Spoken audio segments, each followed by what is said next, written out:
Welcome to Art Ed Radio, the podcast for art teachers.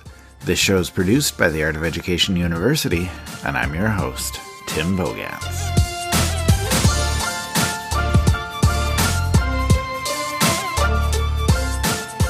In the last episode, we started exploring the topic of IB Visual Arts with Shannon Brinkley. It was an interesting episode. We got a lot of good feedback, and I'm excited to bring you part 2 today.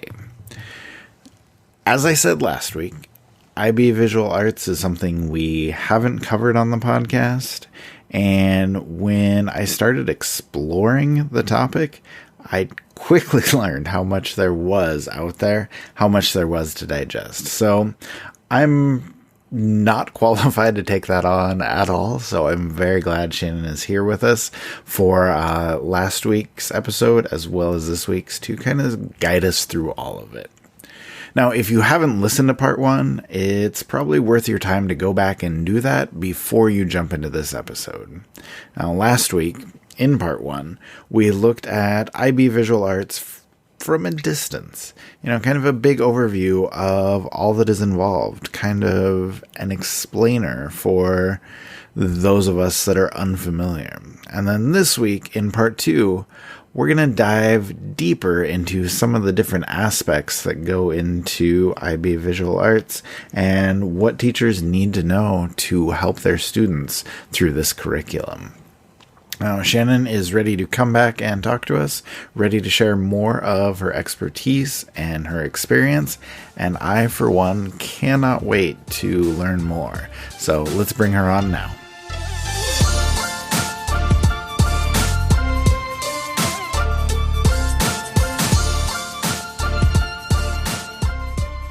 All right, Shannon, welcome back to the show. How are you?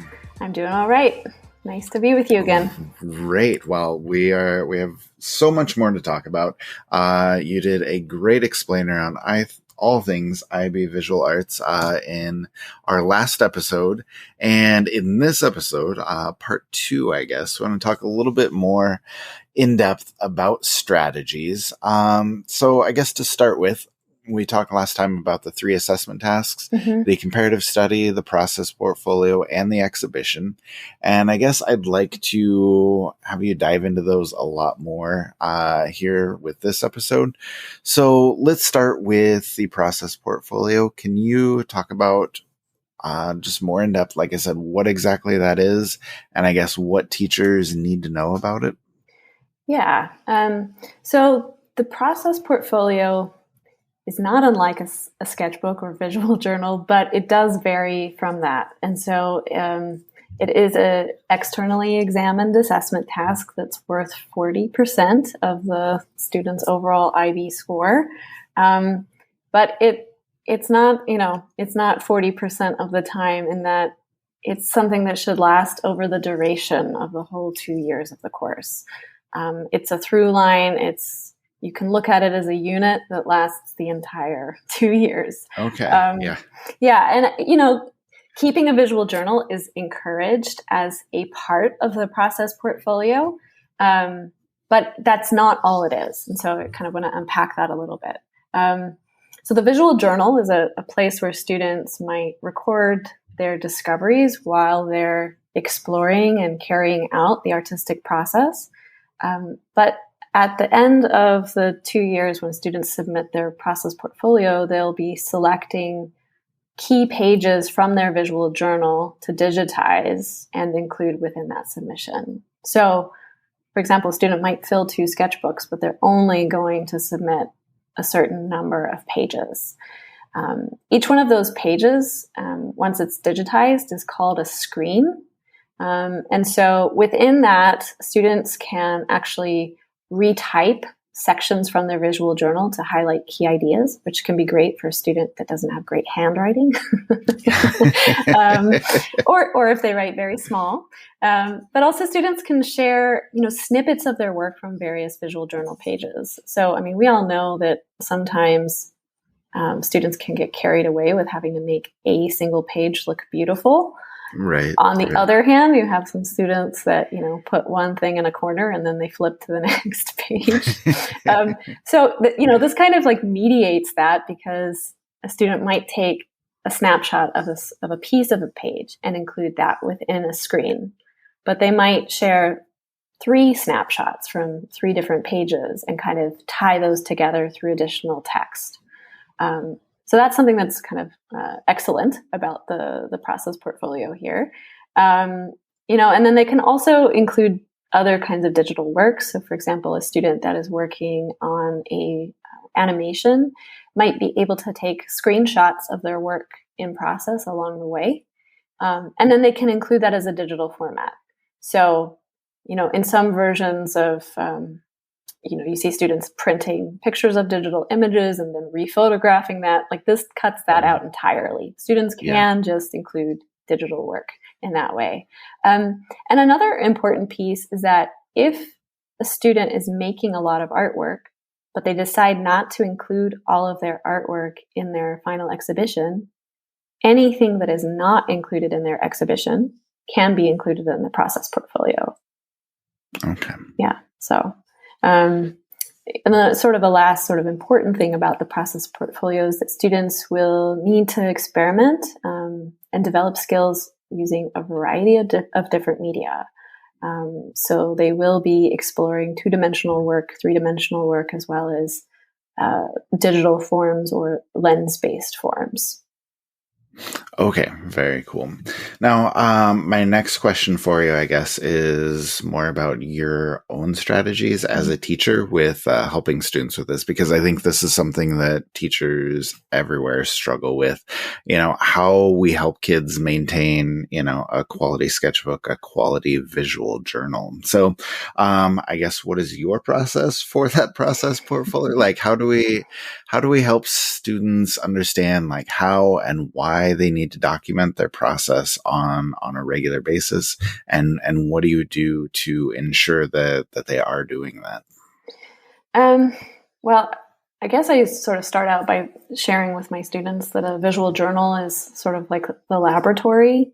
It's the place where you get to make the messes. It's a place where you get to explore ideas. And so, I think what's important is that students need to understand the why before you get into any procedures and routines around visual journals. If students don't understand the overall purpose of it, why is that important? You're going to end up feeling like you're nagging your students constantly. Yeah. So, yeah. and I think like a really wonderful way to kickstart the conversation is to look at examples of visual journals and different approaches. And I think, I've seen different iterations of different types of curricula that utilize visual journals, and in some cases it might be a single book, but I think because of the way the process portfolio is outlined, students might not always want to work in their visual journal, so they might practice on larger pieces of paper that don't fit into a sketchbook, and that's okay. But then that's still part and parcel of the same set of ideas. Right. And I think, contemporary artist sketchbooks will heighten students' interest, but it's also always amazing to look at Leonardo da Vinci's work, and some of the oldie goldies. And I also encourage, once you've taught an entire year of IB Visual Arts, invite your seniors to let you keep their sketchbook for a year.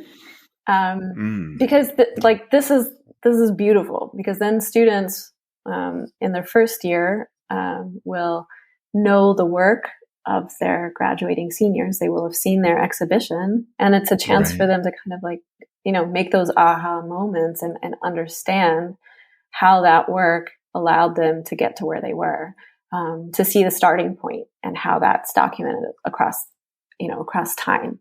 And so, schedule in time for visual journaling is point 1. Document everything is point 2. Research often. Revisit old ideas. Use the visual journal as a place to ask burning questions and to reflect. These are like, I think, the core principles for developing really good habits around visual journals. And I think, the first one that I mentioned, scheduling in time, is that, sometimes visual journals are relegated as homework, in which case, as the educator, you don't have a lot of control about how students are working within that. And, you might not see evidence of that work until way later.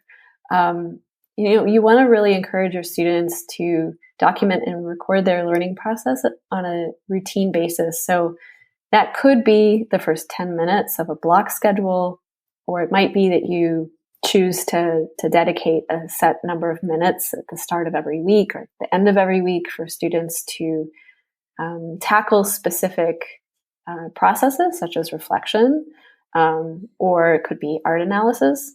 But there's a variety of different ways you can structure that time. It could also be a place for play, and just giving students a brain break from whatever it is that they're working on.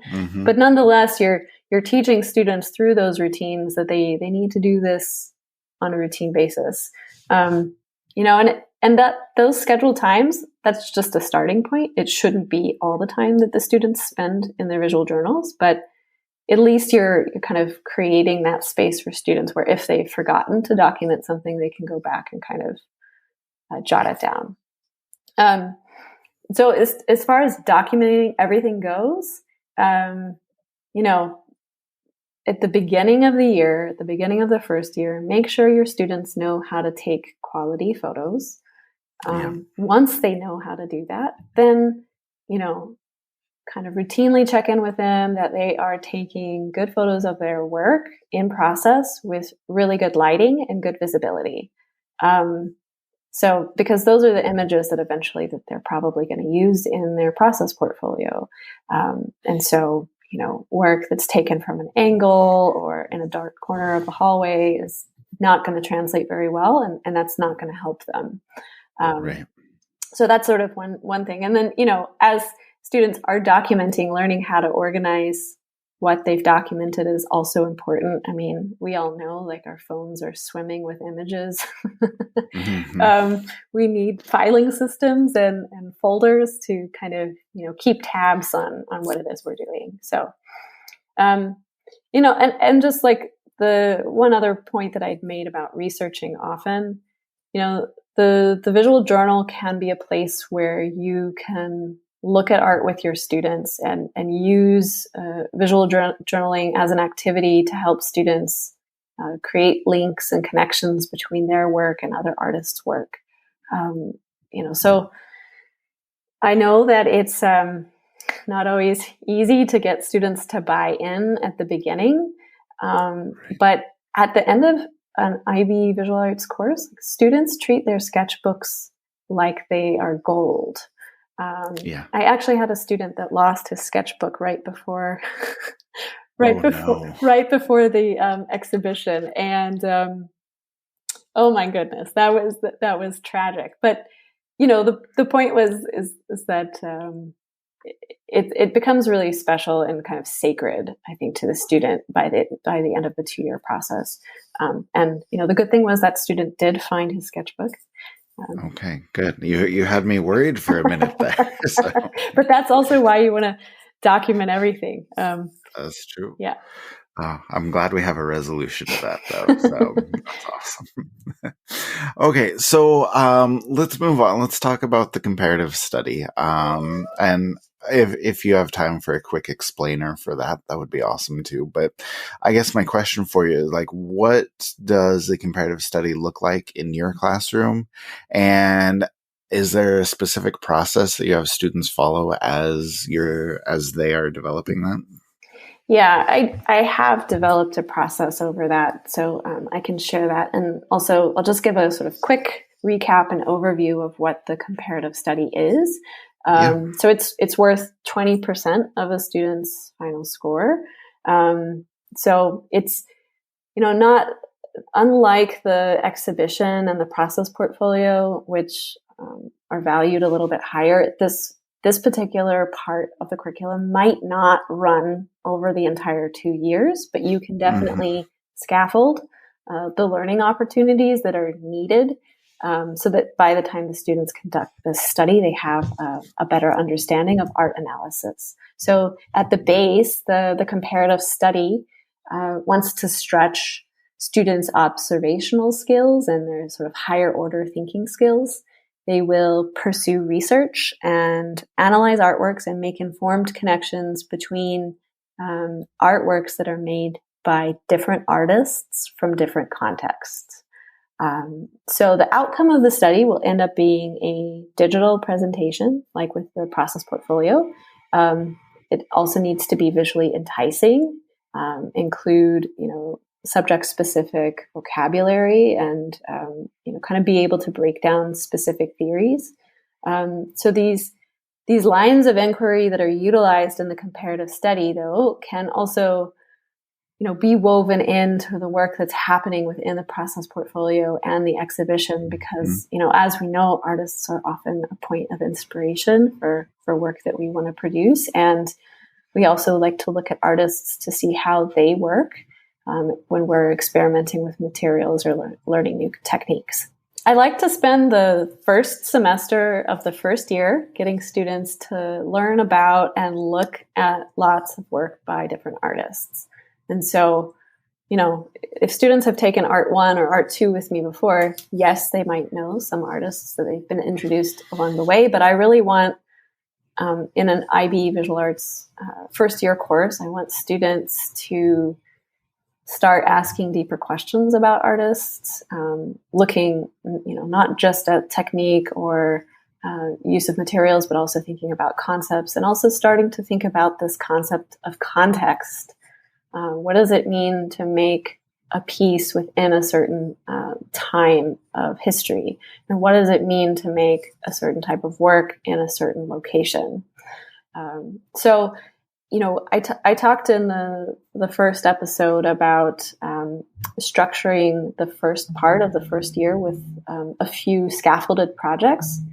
And alongside those scaffolded projects, I might introduce curated lists of artists that tie into the particular idea we're working through. And by curated, I mean, a one-pager with a list of 20 to 30 artists that might connect, that I know have a lot of good information available about them online that students will be able to access, that also feel appropriate for students to look at.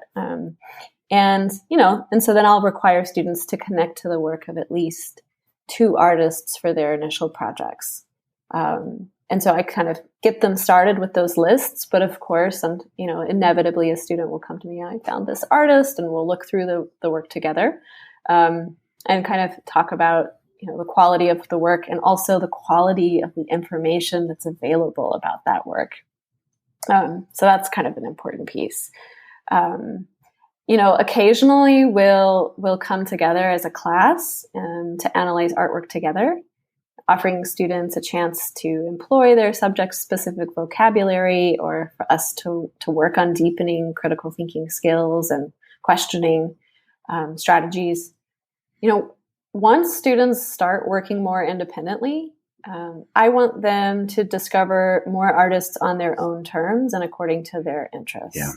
So, this might be by, December of the first semester. By this point, they've gotten warm, their feet are wet, they kind of starting to get a sense of where they might want to lead their exhibition work towards.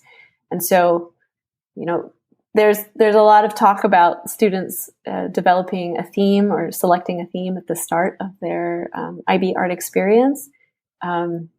That's a whole rabbit hole that I'm not going to go into.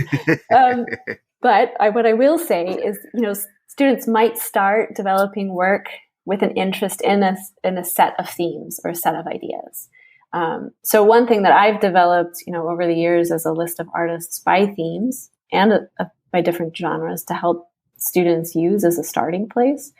And so that can often be quite helpful, just because, a student might choose a theme on conflict, and they find when they start Googling artists conflict, they only, the list is quite limiting. So, I like to bring in my own knowledge to support them in that way. And by the time spring rolls around in the second year, I ask students to start proposing artists and artworks that they want to study. So we'll have spent, all of the first year with students, looking at some structured possibilities for artists, and then starting to inquire, off the list and look for artists that connect to their ideas, and then it's, okay, which direction do you want to go in this study? What do you want to know more about? How do you want to deepen your artwork through, the study of other artists? And students usually have, a few ideas at that point of who they want to study. It's important that for higher level students, this has to connect to their art practice somehow. And so, that's an important consideration. If a student is studying work that, they think is cool, but doesn't connect to what they're doing, it's going to create problems down the line. And so then in the second year, kind of right off the bat, when we get back from summer, we'll start dedicating a focused portion of the year of that fall to finishing up the comparative study. And, there might be some tweaks that happen over time. It's possible that a student develops a new connection a couple months after they finish their study. And so they might kind of rework some of the study to bring in those new ideas. But yeah, that's generally how I sort of focus it, is that, we spend almost an entire year, taking in art, taking in ideas about artists and context, and learning the vocabulary. And then, by the start of the second year, the students are kind of ready to sail. Okay. No, that is a great way to do it. And I appreciate the explainer on that. Okay. So I was going to ask you, Shannon, I feel like you just answered the next question, all about letting students kind of hear from you first and then kind of branch off on their own. Do you have more that you want to add to that, or should we just skip to the last question? Well, I will say just a short thing about context. Okay. Just because this one is something that gets asked about a lot. Okay. In the comparative study, students have to select 3 artworks to compare from a minimum of 2 cultural contexts. Right. And so, just to highlight that different cultural contexts could include different time periods, but also geographic locations. It can also include different artistic movements, and it could also include socioeconomic factors like race, class, culture, religion. So those are, understandings about the world that will help students to draw conclusions about the impact of the artist's world upon their work. And, it's for different classes, for different students, there may need to be extra time dedicated to really thinking about the impact of culture and the impact of time on how we read a work of art. What did the Mona Lisa mean when it was made? What does it mean today, now that we've had, it's all over mugs and T-shirts and postcards? It means something completely different. So, we need to kind of spend some time really looking at what that might mean. Okay, so finally, the last of the 3 tasks is the exhibition. And again, if you can quickly explain that, we would love that. And the question going along with that, or multiple questions, I guess, there's obviously a lot of work that goes into the creation of the artwork from the students, but how much work goes into the exhibition part itself? What do kids need to learn about exhibiting? And for you, is this kind of ongoing learning, or is it geared at the end just toward putting together that final product? Okay, those are a lot of questions. Let's see. I know. I put a lot in there. I'm terrible about that. But. Okay. Well, as far as the sort of basic requirements for the exhibition is that I explained in the first episode that there's internal assessments and external assessments, and the exhibition is internally assessed, which means the educator gives the student's work a score, and then that is later moderated by an examiner. But the real reason for this is because the teacher will have seen the work firsthand. And there's something that we all know about seeing work firsthand that's very different from seeing it digitally represented. So that feels fitting. But at the end, students will submit photo documentation of their work. And, the number of works looks different for higher level students and standard level students. The photographs will be of the individual works, but students will also need to take a photograph of their overall exhibition. And in addition to that, they'll have a written statement called the curatorial rationale, which goes alongside their work. And they'll have exhibition text, and that would include the title, the medium size, and their intention. And if there were any sources that they used to inform their exhibition, then that might also go into that text. So it's a little bit academic in that way, but otherwise, it's basically a photo portfolio of work that is submitted image by image with the addition of the sort of exhibition overview. I think there's a few important points just to point out in terms of not all schools have spaces for large exhibitions. And so it's important to know that students are not evaluated based on the quality of their exhibition space. So an educator might actually, I know this is sometimes done, is that the educator will work with students over a weekend, and they'll install their exhibition in shifts and document it that way. Okay, interesting. Yeah. However, and I have a former colleague who did that, because of Corona reasons. So it's going to be different in terms of how that all comes together. If it's possible, a public exhibition would be wonderful, but it's not required. So that's just to put that out there. And I think it's also important to notice that students who are displaying their work in a gallery style in a private school are not prioritized differently than a student who's putting up their work on a set of tables in their art teacher's classroom. So I just wanted to point that part out. But this does go into how much work goes into the exhibition. And so, I say all of that because the exhibition might look different from school to school. What I will speak to here is, a typical scenario is putting up an exhibition in a gym or a library or in an atrium kind of a public space within the school. And that exhibition is going to be a lot about thinking, who goes where. And that's maybe more of a teacher role of kind of deciding how space gets broken up. But once you have a sense of where the exhibition is going to go, then you have a sense of how much space students are going to have to exhibit their work.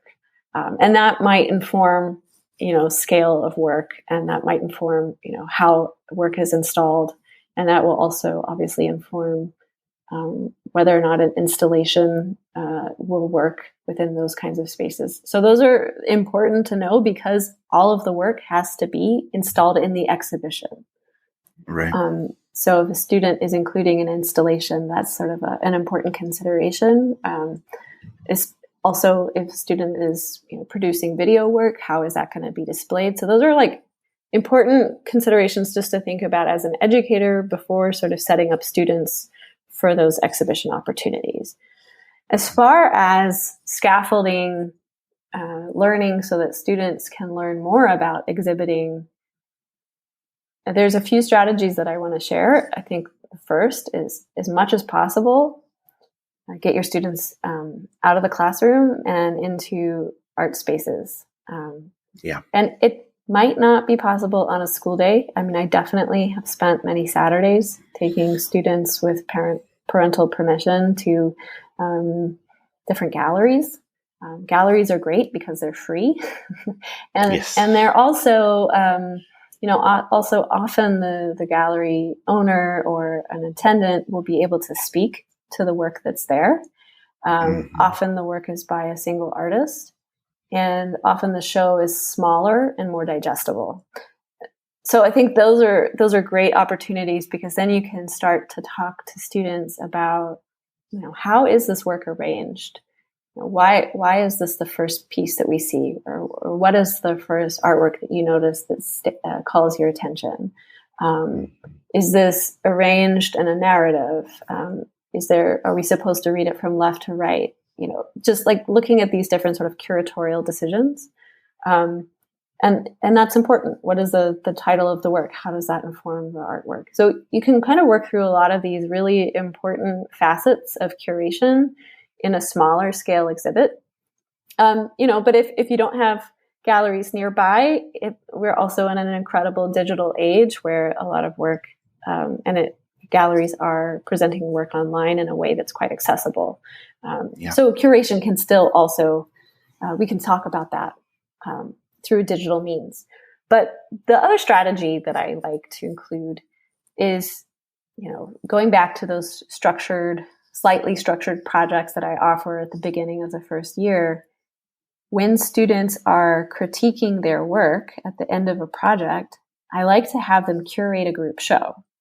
So they get that experience from the beginning, and they're when I say curating, I don't mean, thinking about installation or putting up a permanent exhibition or anything like that. But, let's arrange work in such a way that, we put work together that functions well, or that creates an interesting juxtaposition.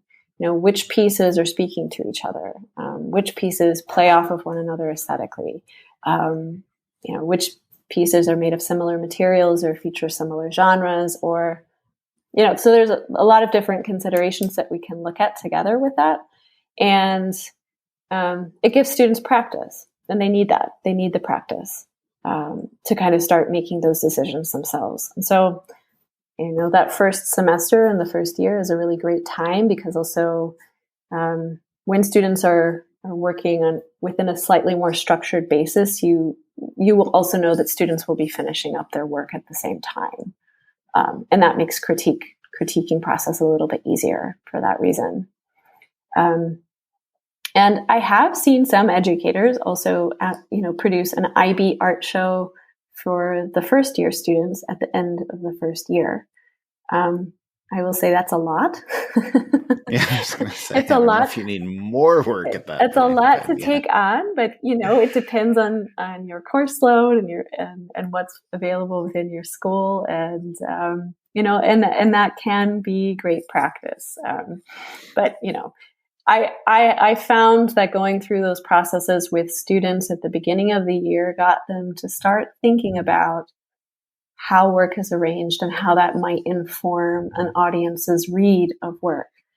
Ultimately, within the exhibition component, students need to write a curatorial rationale, and they need to be able to speak to why they've arranged the work the way they've arranged it, and why have they made specific curatorial decisions.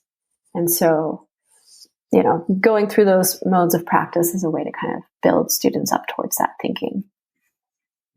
Oh, that all sounds really good. Shannon, thank you so much for all of this. I appreciate both episodes, all of your expertise, sharing all of your strategies and resources. I think this will be fantastic for people who are not only looking into IB visual arts, but maybe looking to make their practice a little bit better. And we appreciate everything you've shared. So thank you. Thanks. It's been a pleasure to join you for these last couple of episodes. I hope you have enjoyed these past 2 episodes about IB Visual Arts, and I hope you have learned a lot. I am grateful to Shannon for coming on and sharing her experience and her expertise. Now, of course, listen to part 1 if you have not done that yet. And also, if you're looking for a little bit more, read her article called 5 Points of Discovery to Unpack When You Teach IB Visual Arts. That can be a huge help with both explanations of some of the things we talked about today and visuals if you're looking to learn a little bit more. And I believe Shannon will be publishing additional articles in the coming months about IB Visual Arts, so keep your eye out for those if you want to learn even more.